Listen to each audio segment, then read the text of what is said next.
Hi everyone, it's ttran, your local Bay Area realtor. I'm here today with Louis from US Bank, and we want to share with you some update about the real estate market and the mortgage market, and see where it's going. So first of all, Louis, thank you so much for being here with me. Thank you for inviting me. Of course, my pleasure. So we want to share with you some information about what had happened in the mortgage industry and interest rate in the last 6 months. Louis, can you share some info with us on that? Oh, yes, I can. So it's been very active. Obviously, we're all being hearing about the feds. Yeah, so what does that mean? The Federal Reserve has been trying to tackle more inflation. Okay, so within the last 6 months, we've probably seen about 3 to 4 hikes since January. We just had a pause this last month of June. Yeah, Okay. and I do have a note here from you that we actually have 3 hike in quarter 1, January, February, and March. And then we have another in quarter 2 was May, and then it was paused in June. That's correct. Yeah. That's correct. So each of them been a quarter, except for one of them been a half a percent. And the Feds keep talking about raising it 2 more times before the end of the year. Why? Curve inflation. Okay, they're a little bit behind on getting this down. You and I have been experiencing it. With eggs. Yeah, everything, not just eggs. Yeah, milk, gas. It's costing us. But we have to also keep in mind when inflation happens, what does it trigger? Interest rates. And that's not only on the mortgage side of interest rates, credit cards, auto loans. Everything that we borrowed pretty much will hike up. Okay. So, Louis, where is inflation rate right now? Oh, good Lord. Inflation is getting into the 5%. The trigger goal where the Feds want it is to be in the 2s. Okay. So we're double that for sure above it. Okay. So it looks like having all this interest rate hike has been helping it to curb it down, it sounds like. Somewhat. But there's other components behind that that the Feds look at. Is 2 major triggers that they look at is the Bureau of Labor Statistics, BLS, and the number of people who are claiming unemployment, which is pretty much, we just kind of hit the lowest trend right now, even pre-COVID. The other thing is that you and I were speaking about earlier was in relations to the pricing index, consumer index, which that means you and I go out and watch a movie with the family on the weekend, or, go have a meal outside of home, our regular consumer spending per se. And so people are still going out there. What does that mean? Feds don't like it, period. They don't want us to spend. They don't want people to, they want unemployment to be cut down, or more people to be unemployed. And it's not happening. People are looking for It doesn't ways. sound very good. No, it doesn't whatsoever. And I one of the things that I hear from my buyers a lot, or a lot of homeowner, is that we're hearing about layoff from different tech companies, and they're worried about the outcome for the economic. Everyone worrying about the economic recession coming up. What do you think about that? Here's the thing. We live in Silicon Valley. We are very unique. Our economy here in the Bay Area is totally different than anywhere else. A lot of these number triggers are on a federal level, not specifically to the state of California, where, the more anything that's getting into the job sectors that is picking up are, the travel, Absolutely. I have so many clients who are taking a month off, 2 weeks off, 3 months off, like the whole summer they are traveling. Even like my own family, aunts, uncle, they're traveling so much more this year. And guess what? You just said something. The consumer index, the pricing, people are spending. So people are going out there, and guess what?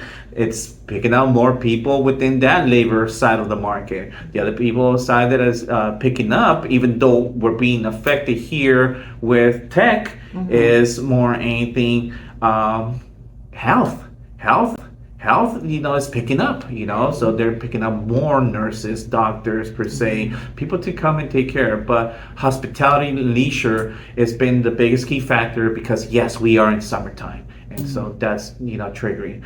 What it does for rates, coming back to it, mortgage rates, yes, we have hit the 10-year treasury bond. Key that, look it up, Google search that. If you see it going up, boom, rates will go up. If you see it trickled, it has to be a little bit more than a trickle effect for rates to calm itself down. Okay, so rates, yes, right. We're now into the sevens. Okay, literally for a fixed product, we're into the sevens. And adjustable rates, we are within the 6%. Okay, and this is within the jumbo portfolio. In the non-jumbo world, definitely into the high sevens, mid sevens. So I think for people who don't understand what is jumbo portfolio. Yeah, in Santa Clara County, or better yet, Bay Area. Bay Area in general is when a financial institution lends you over $970,000 plus dollars. Okay, anything above that is considered jumbo. Portfolio is in-house. I work directly for US Bank, so when we are lending our portfolio money, it means that we're lending our own money. It's US Bank's own money. And this is traditionally with other big financial institutions as well. Yeah, so that means that the loan is not going to get sold to somebody else. You're going to keep it and you're going to servicing it. Yes. Many of our clients, even before they sign the loan doc, they're already getting a notice that, hey, your loan is going to be sold to this specific investor or this bank or whoever, and this is going to be the servicer. I think rarely I ever see a loan that is originate with a lender that stayed with the lender. Yeah, it is very true. We're not in the component, to stay funded within their own money. It is traditionally, packaged in the big open market and potentially moved to the next investor for servicing. And that's how they continue with the servicing rights. Yeah, and and even like considering what had happened like in the first 6 months of the year, I think it's been really interesting because even for you said that we had four increase in the last 6 months, right? 4 interest rate, and it has not affect the home price value. No. We actually had the opposite, because if anyone remember last year, we saw home value drop a good 20%. We saw inventory drop 40%. And really starting this year, January, February, I feel like price came back with a vengeance. Like Q1, we saw close to 15 to 20% increase in home value in Q1. And May, June, it's continued, not as high of an increase, but the last 30 days in June, we saw definitely 5% increase for San Jose as a median sale price. And for 3 months, only about less than 2% increase. I feel like it's leveling off a little bit. And I think part of it is just the real estate cycle.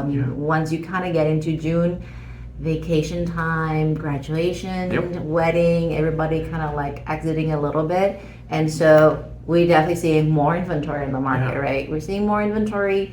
And again, supplies and demand. You have buyer traveling. We just talked about that, and having more home on the market, more supply, meaning that the remaining buyer gets to be a little bit more choosy. They don't have to pay as much for their home, which is always a plus. Yeah, and that's the thing. Keep in mind that today's rates, and it's actually been for quite some time since the last crash of 2008, that no prepayment penalty.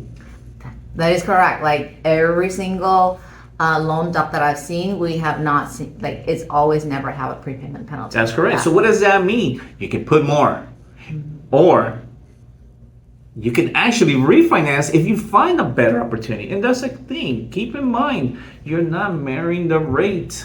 All right, you're dating it. You are marrying the home. You're gonna make that commitment to it. You're not committed to the interest rate. Right? Absolutely right. And with my very first home that I bought many years ago, right, I bought it, and I think I have refinanced on that home like at least 4 times. Oh yeah. 4 times. Oh yeah. Really. I agree. My first home 22 years ago that I purchased it, I probably refinanced it about 6 to 7 times. Yeah. I was for something different. The most recent, I can tell you, I did take advantage of the twos. Let's talk a little bit about that, okay? We got to get off that, okay? Because the twos right now, I hope they come. Guys, again, almost 20 years in the industry, everybody, we got cut off wild, you know? And I keep hearing people, oh, we need to bring back the twos. First, we need to get back into the fives. Yeah. Okay? And when you say two, you mean like the loan interest rate, right? That's correct. Yeah. That's correct. Yeah, for the lucky few that jumped in at the right time, they definitely got that 2.5, 2.75. And I'm very jealous of that. Because even for the one when I bought it at a good time, I was like 3.5. I was wow. Yeah. Now I could have got a better rate, but I didn't. But still, it's still good compared to right now. It's still good, you know. And when I bought my house, my rate was in the sevens. You know, though yes, home prices were not equally aligned, but hey. You know, it's a trend cycle. It's where we're trying to educate you. And you got to keep that in mind. Yeah. And, you know, one of the things that I hear buyers, my client and other buyers that I meet, whether, you know, just through open house or through any event, one of the things they say, oh, you know what, we want to wait for the rate to be lower, or since, you know, rate is going to be higher, price must be coming down, you know, there's layoffs, so we're going to have foreclosure, we're going to wait for price to come down.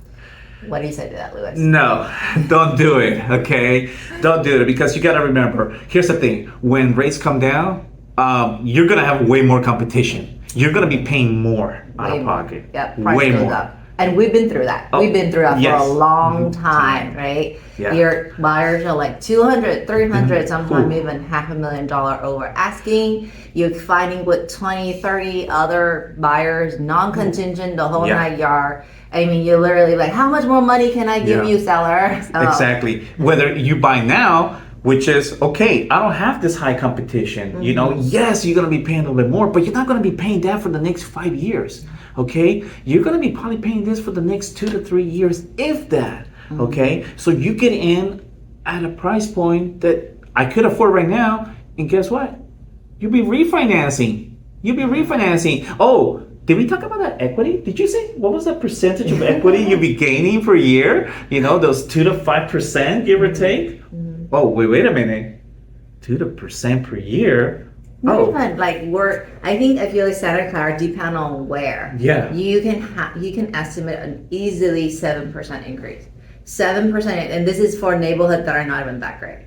But if you're in a good neighborhood, West San Jose, Fremont, Cupertino, Santa Clara, you can be easily 10, 15, 20%. I mean, 20% a little bit on the higher side, but definitely for sure 10 to 15% equity increase. What does that mean? You're getting in. You're not waiting. You got that equity. Oh, and then you refinance in 2 years and lower your payment, and more equity. Exactly. And then the thing is that we're seeing already this year, the last 6 months, that even though interest rate increased, price did not increase. Price actually went up. Yeah. And so for some buyers, they're like, well, price is going to come down in the next couple of years. I can feel it. It hasn't. Has not. And also there was a part that you brought up about foreclosures. Listen, we don't lend like we used to. Yeah, okay? We do not lend, you know. If you're speaking to, on your side, a traditional lender, a bank, a mortgage company, okay? Or even a qualified mortgage broker, we're gonna go based on what is it that you make? What is it that you owe on credit, you know? What is it that you have? Your money, okay? So we're qualifying you. We're not just say, here, take it. That's how it was actually in the early 2000s when I started, you know? And literally 90% of the transactions or plus that are done in today's market are based on a qualified mortgage. Do you qualify for it? Okay? We're not gonna go over a certain percentage of debt to income ratio. That is what you make versus what you can qualify for. That percentage is traditionally within the 43 to 45% debt to income ratio of your gross earnings. Yeah, and then let's not forget also the reserve as well. Oh yes. Because I think many times even when you go, many clients or actually buyers, especially first time buyers, they're not aware that they actually have to have a reserve. And what is a reserve? Yeah, reserves is based on, again, what do you make, what do you earned, what is it that you owe, when you qualify for. So if you qualify for under $1 million, U.S. Bank, we can do 6 months of reserves. Well, why is reserves needed, Louis? Yeah. Well, what if you lose your job? What if your partner gets really sick? I'm sorry, knock on wood. Hope this doesn't happen to you. But this is real life. Yeah. You should have cushion. Yeah.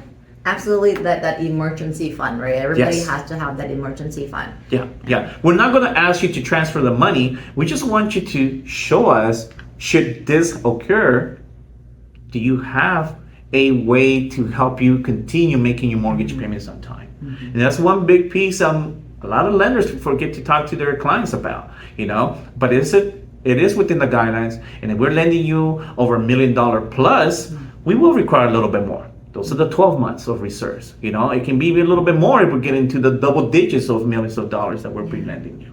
Yeah, and then that comes back to the point of so even if you do buy a home, you are required to have this six months reserve. Yeah.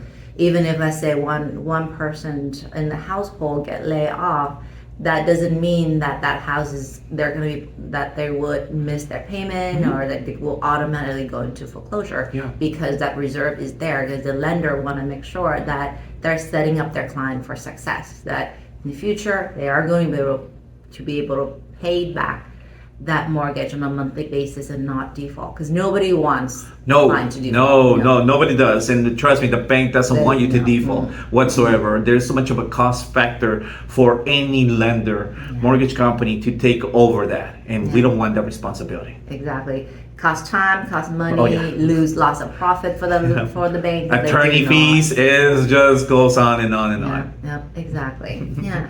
And so let's say, I just have talked to some buyer actually during open house and in different places. They're like, what, we're gonna wait for a little bit, maybe a year or two, wait for the price to go down. So what do you think about that? What is the benefit of waiting? Okay, there's two parts behind that, so to speak, that I've been thinking about, because if you're waiting is, what are you doing by waiting? Are you saving up for more? Are you improving your credit rating?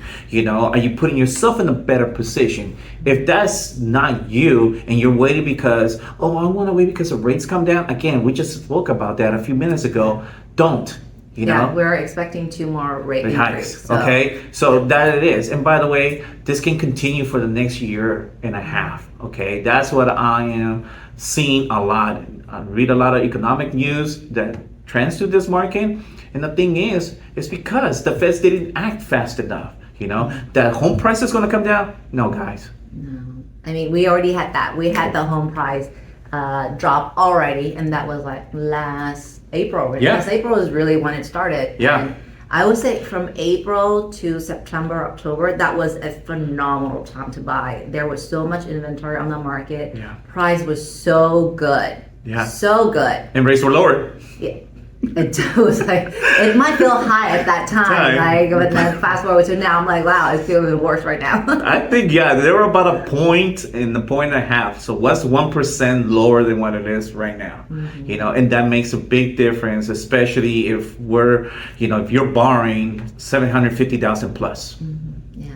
Okay. Yeah. And I feel also is like, sometimes when someone says, rate is going to come down or price is going to come down, well, where are you getting these idea from? Is it just from, other friends that talking about it? Where are your sources that is telling you this, right? Because, as professional here in the real estate industry, right, I sell house, you originate loan, right? Yeah. I mean, this is the two sides of real estate. The data does not support price drop. Nope. We're not seeing that. We're not seeing that in the next 6 months, and I don't even know. I don't think it will going to happen even next year for a price drop. No, not whatsoever. Especially you got two professionals who are here in the Silicon Valley, who live in the Silicon Valley, who raising their family in the Silicon Valley, who do 95%. I do 95% of my business in the Silicon Valley. So no, we're not seeing this. Yeah, and so. If you are looking to buy or even sell and buy and trade, whatever it is that is relating to real estate, don't wait. No. Like if you want to buy an investment property, just get in there, because one rate does not matter. It's No. matter, does that property make money? Yes. That's the only criteria. Yes. Really. And if you are buying your home, the primary resident, then you want to be building equity. And Yep. if you're waiting for another year, you got to look at it as, well, what am I losing by waiting? Because you're betting that it's going to come down, or you're betting that the price coming down, but don't forget rates going to be going up. So it's always, I'm going to say this all the time, it's never great to be a buyer because you're dealing with either high price or high interest rate, and right now you're dealing with both. And it's not going to change anytime soon. No. So become a homeowner. That's just where you're going to win. You're going to win when you get that equity earning, and you're going to win in that appreciations. Not only that, you're going to be living in a much nicer home, the home that is going to be the place that you can grow and raise your family, or whatever that you want to do. It's a much better environment. Yes. Agree. I totally agree. Get into that property, gain that equity. Okay. Make sure you get in it now, because here's the thing: you're gonna miss out another, what we say, hump. You're gonna miss out another opportunity of gaining. Oh, I should have done it 2 years ago. Well, it is what it is. Yeah. We don't live in the past. We're right now in the present, and we're just sharing our wealth of knowledge of information with our viewers, and making them understand that it's still a great time to be a homeowner. It's a great time, to buy your first home and get in there, build that equity. Okay, stop marrying the rate. Stop.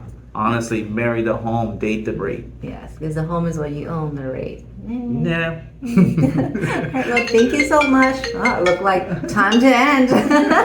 Thank you so much for watching our video, and please click the likes and subscribe, and we'll see you next time. Bye.